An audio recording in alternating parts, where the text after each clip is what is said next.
Baiklah, selanjutnya saya akan membahas mengenai hambatan dan kebutuhan pembelajaran tunadaksa. Jadi, pada anak tunadaksa, mereka mempunyai masalah dalam motorik dan mobilitas.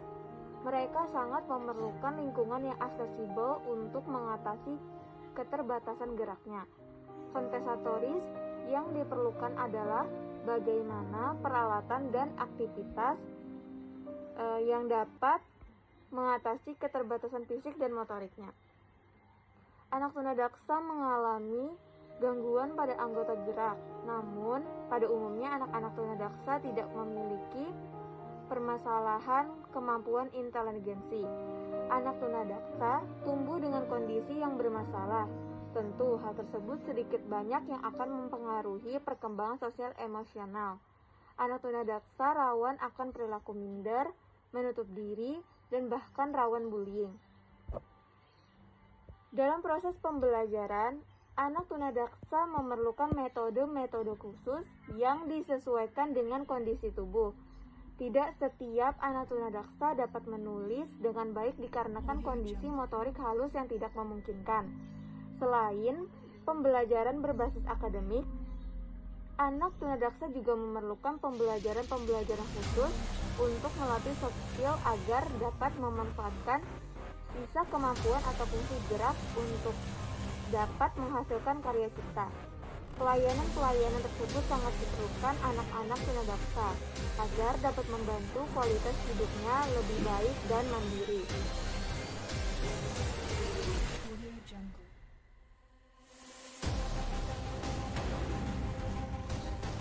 Kebugaran jasmani dan gerak bagi tunadaksa antara lain: yang pertama, menggerakkan sendi kepala seperti fleksi, ekstensi, aduksi, abduksi, dan rotasi. Yang kedua, menguatkan otot leher seperti mengangkat kepala ketika tengkurap, melakukan gerakan membawa benda di atas kepala, dan menyundul bola.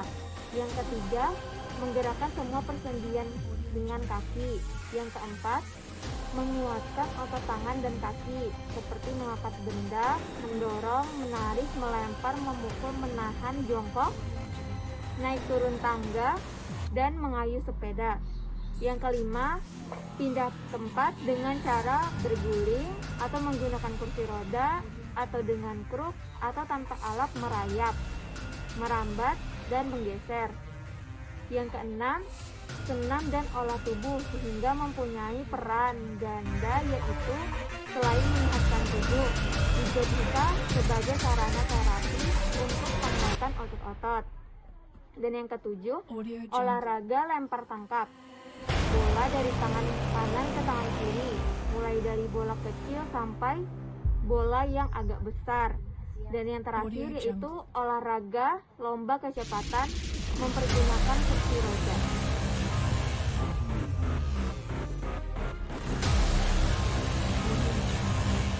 Selanjutnya itu keterampilan dan pola gerak. Pola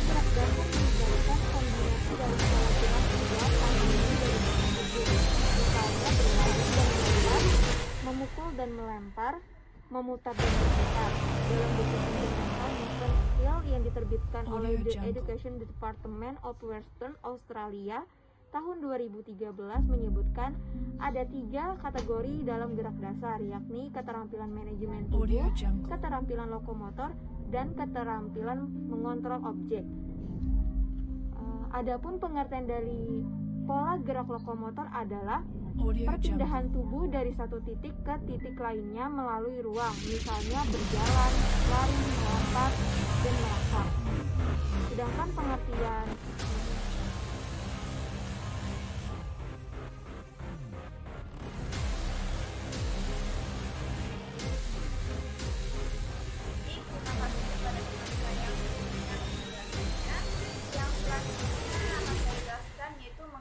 aktivitas individual dan kelompok. Aktivitas individual adalah suatu kegiatan yang dilakukan oleh perorangan atau masing-masing siswa mengikuti arahan yang telah diberikan.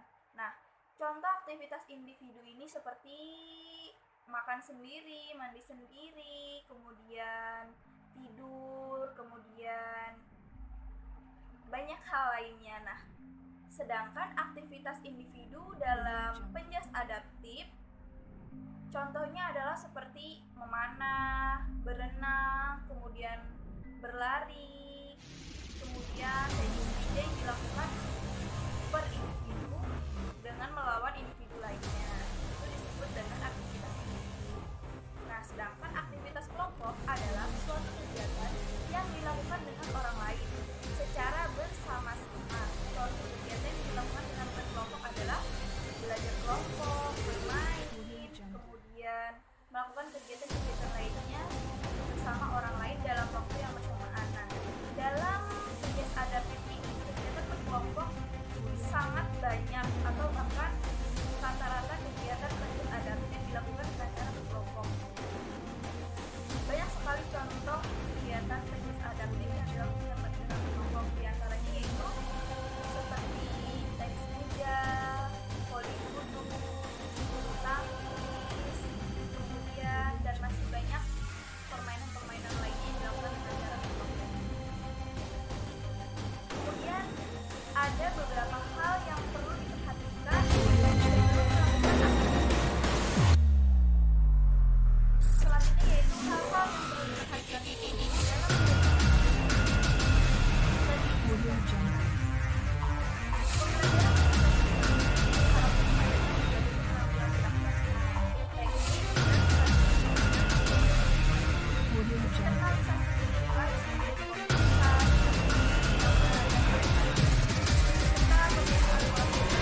yang dalam pelaksanaannya bukan melalui pembelajaran yang konvensional di dalam kelas, bukan namun melibatkan fisik, mental, intelektual, emosi, dan sosial.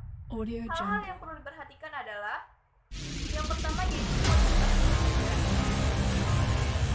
untuk memenuhi kebutuhan para siswa dalam pembelajaran, maka para guru dalam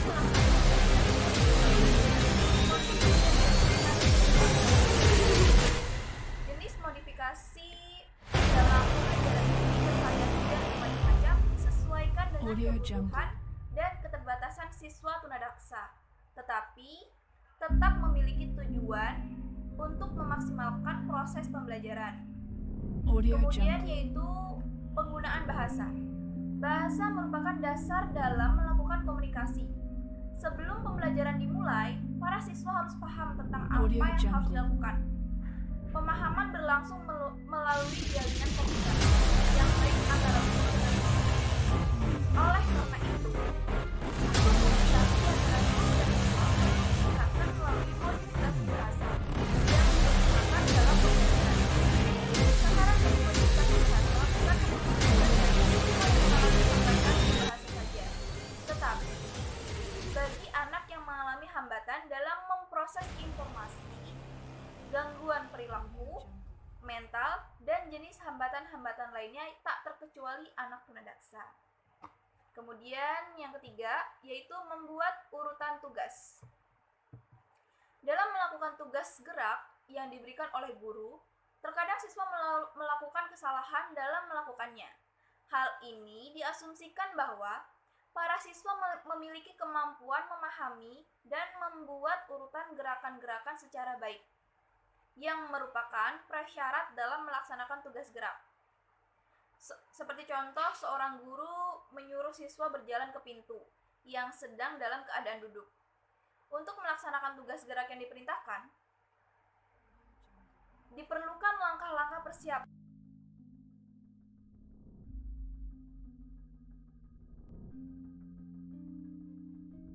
Audio Jungle.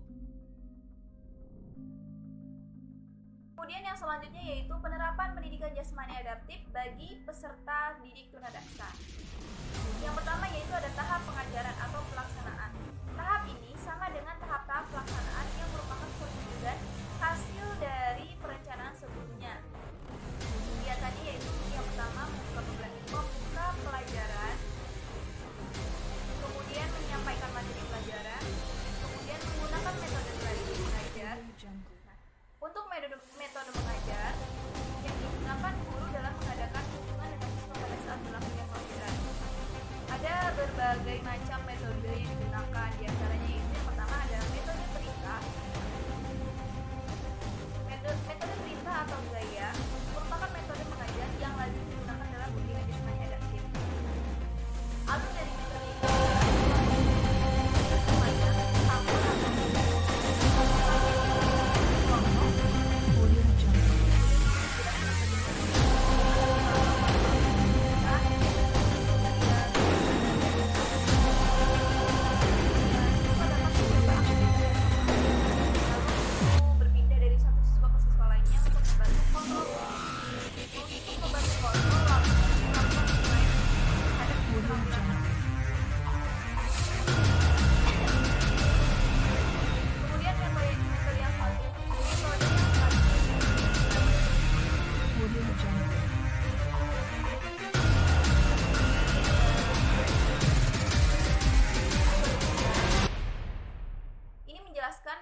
Audio Jungle. Guru mengembangkan secara progresif menghasilkan pencapaian atau suatu tujuan pengajaran. Audio Jungle. Pada metode ini, guru mengembangkan kartu-kartu tugas. Maka anak akan melakukan hal itu setelah evaluasi. Kemudian yang selanjutnya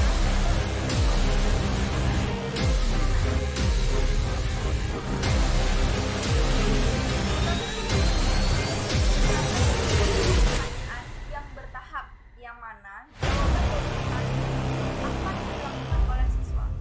Secara tidak langsung dengan menjawab pertanyaan dari guru dengan gerakan siswa belajar menemukan suatu gerakan tertentu.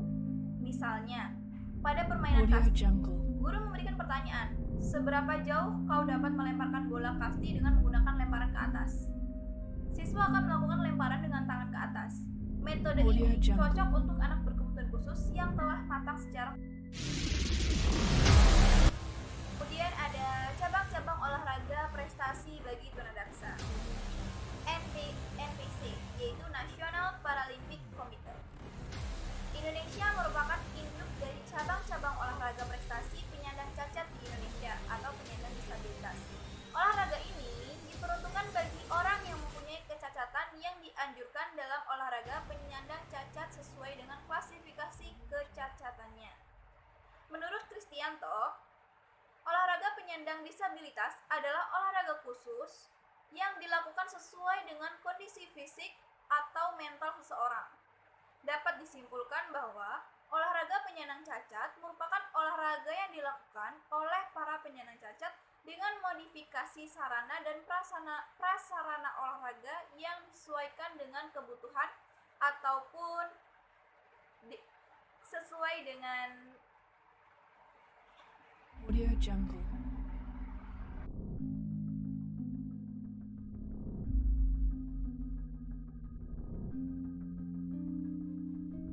Audio Jungle.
anak pada umumnya.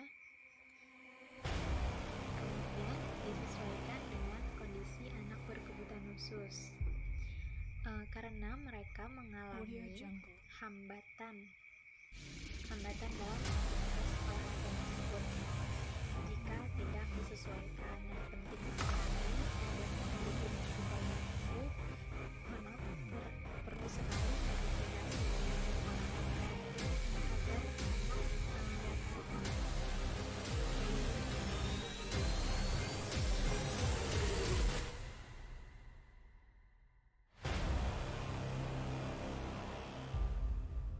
Audio Jungle.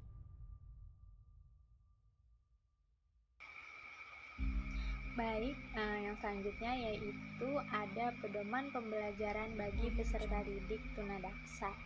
Nah, seperti pada umumnya, yang pertama itu ada kompetensi inti yang meliputi pengetahuan dan kompetensi inti yang meliputi keterampilan. Nah, sebelumnya harus ditetapkan dahulu tujuan pembelajaran, materi pembelajaran, media, dan juga sumber pembelajaran, kemudian penilaian. Nah, itulah beberapa. Terima kasih karena telah menyaksikan video presentasi kami dari kelompok 4. Kurang lebihnya mohon maaf. Wassalamualaikum warahmatullahi wabarakatuh.